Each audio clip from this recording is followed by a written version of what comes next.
I worked firstly in theatre as a theatre designer at the Mercury Theatre. Theatre corporate was sort of my training ground, and also at university before that. And applied for a job at TVNZ for a costume design position. First TV series I did was about BMX bike riders, a group of kids, and I worked with Janice Finn doing that. Then Brian Bell and again Janice Finn were working on a project called The Seekers, and I went down to Wellington to work as the costume designer on that. And that was early days. I mean, I think Jennifer Ward-Leland, I don't know if it was the first production she did, and Timura Morrison and Bridget Armstrong. And I had a great time in Wellington, and yeah, it was kind of, the costumes actually were quite important in that series, and there was a colour theme, and I think just the work that I did on that particular production attracted quite a lot of attention, and I think the actors were very confident and really enjoyed their wardrobes. That is what I'm talking about. The binding problem. I told him it would never work. This magazine has not built its reputation on falling apart. And then Gloss came along, and that was Janice Finn again as the concept idea, and approached me, and I just thought, there was a team of designers, but it was really exciting to have been involved right from the beginning of that, and worked over the 3 series, and it was just one of those things. It was fantastic. I think because we were costume designers, I mean, the whole fashion industry were very open to being involved. So we had that wonderful thing of being able to go to different companies.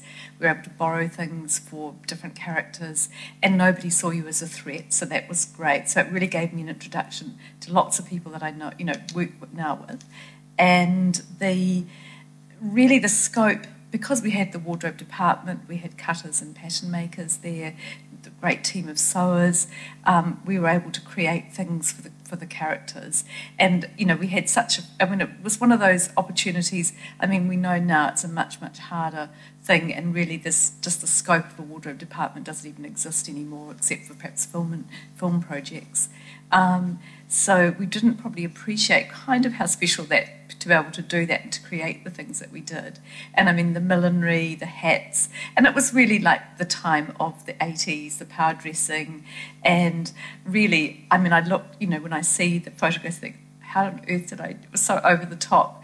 And I don't know, possibly that thing of being a younger designer, and you were given something which has got, you weren't really given limits, and I think there was a lot of trust that they had, the directors and producers, towards what we did, and really the way the audience really enjoyed it. So that really kind of carried on our sort of, kind of gained kind of probably more sort of kind of slightly more exaggerated, kind of over the top kind of quality that, I mean, it was very camp. So, I mean, it was just fantastic project to work on, and and I think it's one of those things when you look back, you think, as I say, I think I'm now much more understated probably as a designer, but it's one of those things. It was really a wonderful, it just really let you have a great creative time. And really that particular moment in fashion also was really, we worked with, and I think, just, it wasn't a grunge period, it was actually a period of rather,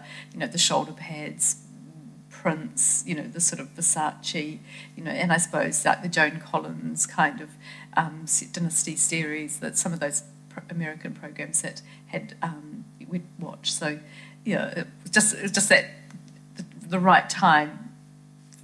I mean, people might go cringe and go, "Oh my God, this is so," in terms of fashion today. But at the time, it was very much of that period, and so we really enjoyed that. I formed my company, I think, in 1994. I'd won a couple of the 2 years with the Benson and Hedges Fashion Awards, and I was again involved on the whole putting together of those programs. So while I was freelancing, I worked firstly actually through TVNZ. When I was working for them, I worked with Maisie on the Benson and Hedges fashion show, and then it became the smoke-free fashion show, and I think I freelanced and worked with Maisie on kind of putting together the whole show, sort of the backstage kind of component of it. I feel really proud, actually, that it was, because I think it was just one of those things we didn't know when we were doing it, just how significant it was in terms of just a sort of, I mean, it was really the beginning of the celebrity thing. Again, I mean, we didn't know how powerful that was going to become, but really it was like the fan clubs and just, and it's lovely because I see a lot of the actors and things around, and I mean, we've shared great times together. So, I mean, you've got that sort of bond with people that you've been up at 4 a.m, sort of helping them get dressed and just sort of like just had lovely times with them. So, so I know, I mean, that's the thing, I've got a wonderful depth of knowledge of New Zealanders, and so that's really enriched my life. And as I say, I'm sad that people, hasn't been like a rerunning series, which there were issues with how it was structured and things, because I think people say, I'd love to, watch some old episodes and things. And I mean, we had a 20-year party with Janice Finn, and it was great. We had lots of, just the photographs and, pictures and things. So, it was a very special thing and just even not knowing what was ahead with television and that whole thing, I think, it's just not probably possible anymore.